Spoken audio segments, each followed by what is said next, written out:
Cinema మాత్రమే కాదు, మన భారతీయ సినిమా గర్వించేటువంటి ఒక రైటర్ విజేంద్ర ప్రసాద్ గారు. అలాగే ఈరోజు మనతో పాటు ఉన్నారు మనందరికీ చాలా ఇష్టమైనటువంటి డైరెక్టర్. అమ్మ తోడు అడ్డంగా నరికేస్తా అనే డైలాగ్ ఈ రోజుకి కూడా ఎవర్ గ్రీన్గా ఉందంటే దాని వెనకాల కారకులు మా వివి వినాయక్ గారు and of course Pachuri brothers. So VV Vinayak గారు ఖైదీ నంబర్ 150, అలాగే అదుర్సు లాంటి కామెడీలు. ఈ డైలాగ్ మాత్రం మీదే. ఏది అమ్మ తోడు మీదే. అన్నీనే. థ్యాంక్ యూ విజేంద్ర ప్రసాద్ గారికి. మా అందరికీ ఒక గురువులాగా ఆయన నమస్కారం. ఈ ఫంక్షన్కి వచ్చి అందరినీ, ముఖ్యంగా బోస్ గారిని, చంద్రబోస్ గారిని చూస్తుంటే చందమామ, నల్లటి చందమామ మీరు. అలాగే బండ్ల గణేష్, గని, మా బాబీ, అందరిని చూస్తుంటే చాలా హ్యాపీగా ఉంది. వేణి గారు సినిమా ట్రైలర్ చూశాను నేను, కోన వెంకట్ చూపించాడు. భలే ఎనర్జీగా చేసావు సాంగ్, భలే ఎనర్జీగా చేసావు. వాడు ఎవడకో ఫ్రెండ్కి తాళి కడతావు చూడు, ఆ షార్ట్ అయితే నాకు ఎంత కొత్తగా అనిపించిందంటే చాలా బాగా చేసావు. ఇందాక మా గని కూడా అంటున్నాడు, బండ్ల గణేష్, గని అంటాను నేను తన్ని, ఈ కుర్రోడు ఎరకొడేస్తాడన్నా అన్నాడు. చాలా చాలా పైకి రావాలని మనస్ఫూర్తిగా కోరుకుంటూ, అలాగే శ్రీదేవి ఈ సినిమా డైరెక్టర్కి పెద్ద బ్రేక్ అవ్వాలని నేను మనస్ఫూర్తిగా ఈ సినిమా మనస్ఫూర్తిగా కోరుకుంటున్నా. నాకు కోన వెంకట్ ప్రాణ స్నేహితుడు. ఇందాక విజేంద్ర ప్రసాద్ గారు చెప్పారు, ఏదైనా హెల్ప్ కావాలంటే ఏమీ ఆశించకుండా చేసే ఫ్రెండ్ అని ఆయన చెప్పారు. నిజంగా కోన వెంకట్ ట్రావెల్ చాలా విచిత్రంగా ఉంటుంది. ఫస్ట్ అంటే తను ఎవరితో జర్నీ చేసినా సార్, తెలుగులో ఫస్ట్ సినిమా ఫుల్ ఫ్లెడ్జ్డ్గా రాసింది ఫస్ట్ నా సినిమా. సాంబా సినిమాకి డైలాగ్స్ రాశాడు ఫస్ట్ టైం. ఒక గవర్నమెంట్ ఎంప్లాయీగా స్టార్ట్ అయ్యాడు.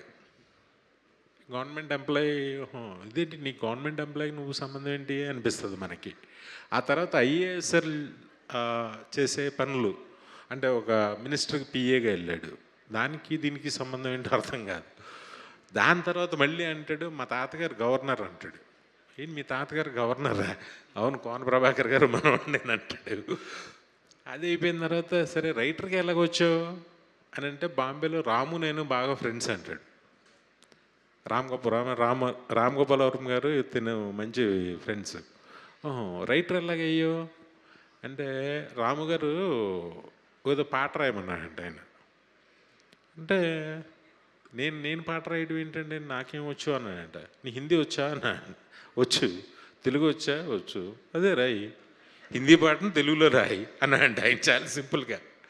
అన్న తర్వాత సరే సాంగ్ రాసి ఇచ్చాడట. డైలాగ్స్ కూడా నువ్వే రాసి డబ్ చేసే సినిమా అన్నాడు. సత్య సినిమా అది. అలాగా రైటర్ అయ్యాడు, ఇక్కడికి వచ్చాడు. పూరి జగన్నాథ్ గారి ఆఫీస్లో ఉంటూ శివమండి రాశాడు.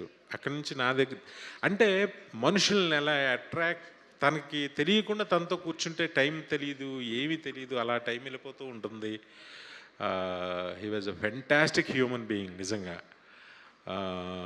ఒక చెప్పలేమన్నమాట, ఒక క్రైసిస్ ఉంటే ఆ టైంకి ఒక ఫోన్ చేస్తే వాళ్ళు ఎవరు ఏంటి టైం ఏంటి ఏమి చూడ్డు, ఆ టైంకి వచ్చి టక్కన వాళ్తాడు, అది ఫుల్ఫిల్ చేస్తాడు. మళ్ళీ అక్కడి నుంచి ఇప్పుడు రైటర్ నుంచి ప్రొడ్యూసరు. నాకు ఆది లాంటి ఒక మంచి స్క్రిప్ట్ ఇచ్చిన నాకు అదుర్స్ లాంటి మంచి స్క్రిప్ట్ ఇచ్చిన కోన ఎప్పుడు చాలా బాగుండాలి. నిజంగానే కోన మంచితనానికి, కోనకి చాలా అద్భుతమైన అల్లుళ్ళు వచ్చారు. ఇద్దరు అమ్మాయిలకి చాలా మంచి ఘనంగా పెళ్లి చేశాడు, మంచి అల్లుళ్ళు వచ్చారు. అన్నీ బెస్ట్, అన్నిట్లోనూ బెస్ట్. చాలామందికి తెలియదు సార్, ఈయన ఆత్రేయ గారికి ఫ్రెండ్ సార్. ఎలాగవుతుంది అది అర్థం కాదు. అప్పటికి సినిమాకి ఈయనకి పరిచయమే లేదు, సంబంధమే లేదు. ఎవరన్నా మీడియా పీపుల్ అదే ఇంటర్వ్యూ తీసుకుంటే ఆయనతో 2 hours వస్తుంది అది వాళ్ళిద్దరి స్నేహం గురించి. ఆత్రే అవును బోస్ గారు, ఆచార్య ఆత్రేయ గారికి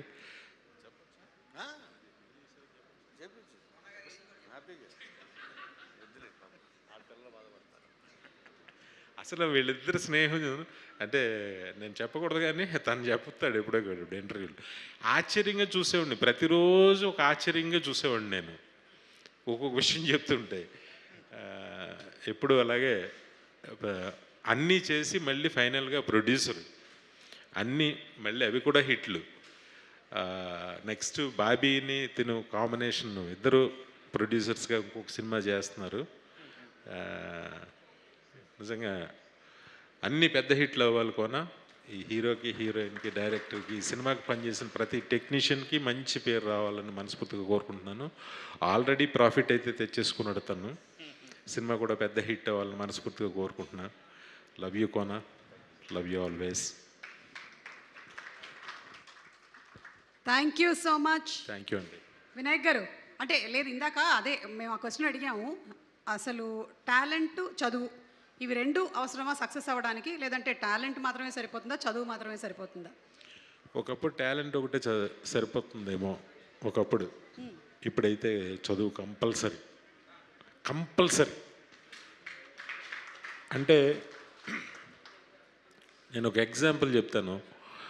నాకు ట్యాగూర్ ఇక్కడ చేసిన తర్వాత చిరంజీవి గారితో చేశాను నేను. దాని తర్వాత నాకు హిందీలో ఒక చాలా పెద్ద స్టార్తో నాకు అవకాశం వచ్చింది ఆ సినిమా నన్ను చేయమని. నాకు అప్పుడు హిందీ రాదు, ఇప్పటికి కూడా రాదు. నేను మిస్ అయ్యాను. అలాగా లాంగ్వేజ్ చదువు లేకపోతే, మన వొకాబులరీ బాగోకపోతే, మనకి లాంగ్వేజ్లు రాకపోతే ఈరోజు ఎదగడం చాలా కష్టం, చాలా కష్టం.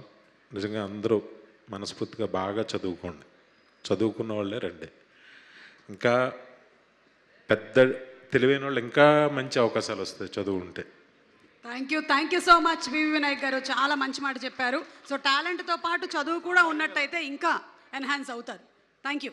సాంబా మేము చదువు మీదే తీసాము. అప్పుడు నాకు ఆ బాధ ఉంటుంది లోపల, నేను చదువుకోలేకపోయినాయని. ఒకవేళ చదువు ఉంటే ఇటు వచ్చేవాడిని కాదేమో నాకు తెలియదు, కానీ అంతగానో గొప్పడయ్యావు. ఇంకా ఇవి ఏమన్నాయేమో రజనీకాంత్ గారు చెప్పినట్టు. Thank you so much thank you. Vinayak గారు. సుమ గారు అబ్బాయితో కూడా సినిమా తీవే, మంచి సినిమా. థ్యాంక్ యూ అండి వినాయక్ గారు, థ్యాంక్ యూ. మంచి ఆర్టిస్ట్ వినాయక్ గారు అబ్బాయి కూడా. డైరెక్టర్ అవ్వక ముందు నుంచే నాకు సుపరిచితులే. వినాయక్ గారు డైరెక్షన్ డిపార్ట్మెంట్లో వర్క్ చేస్తున్నప్పుడు మేము ఇద్దరం కలిసి, నేను సుమ గారు 4వ ముడి అని మీకు రైటర్ వినయ్ గారు తెలుసు కదా సార్, ప్రసాద్ గారు. ఆ వినయ్ గారు ఒక డైరెక్షన్ చేశాడు 4వ ముడి దాని పేరు. అది రాలా బయటికి, దానిలో హీరోయిన్ ఆవిడే. నాకు రాజీవ్, నాకు తారక్కి బాగా ఫ్రెండ్. అలాగా వీళ్ళ అబ్బాయి ఎదగాలని, అంటే రాజీవ్ కొడుకు హీరో అవ్వాలని లోపల ఒక పెద్ద మంచి హీరో అవ్వాలని ఉంటుంది కదా లోపల. ఆ బాధ్యత కోన నువ్వు తీసుకో. మంచి కథ మాట్లాడుకుంటున్నాం. మంచి ఆర్టిస్ట్ అబ్బాయి. మాటలు అయిపోయాయి. Thank you so much Vinayak గారు. Thank you for gracing the occasion. Thank you so much అండి.